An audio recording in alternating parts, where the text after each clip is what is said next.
किसानों के हितों की अनदेखी करने वाला बजट है। बाबा साहब भीमराव अम्बेडकर ने भी संविधान सभा में इस बात को कहा था कि भारत में सामाजिक और आर्थिक गैर बराबरी है। जब तक हम इसको दूर नहीं करेंगे भारत को समृद्धशाली नहीं बना सकते। आज उस सामाजिक और आर्थिक गैर बराबरी को बढ़ाने वाला ये बजट है। अनुसूचित जात के लोगों को, बच्चों को जो पढ़ते थे उनको छात्रवृत्ति और छात्र फीस की प्रतिपूर्ति देने की व्यवस्था होती थी। इस बजट में धीरे धीरे केंद्र सरकार ने उसको घटाने का काम किया। कि विकास का रास्ता खेतों और खलिहानों से होकर गुजरता है। जब खेत और खलिहान समृद्धशाली होंगे तो देश की आय बढ़ेगी। लेकिन इस बजट में किसानों के बारे में, उनकी एमएसपी की गारंटी देने के बारे में कोई बात नहीं रखी गई। मान्यवर, ये बजट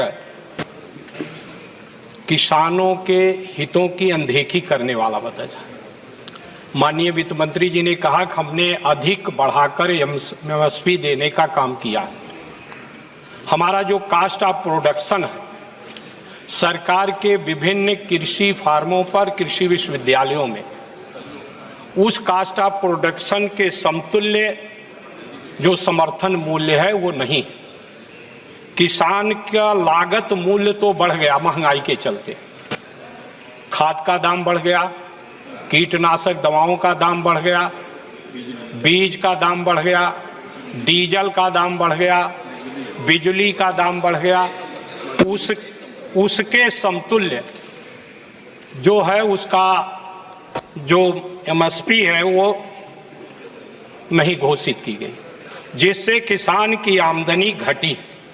दूसरी तरफ किसान जो खरीदता कृषि यंत्र, माननीय मंत्री जी ने अपने भाषण में जहां कुछ दूसरे सेक्टर को रियायत देने का काम किया, लेकिन कृषि यंत्रों पर 28% जीएसटी है।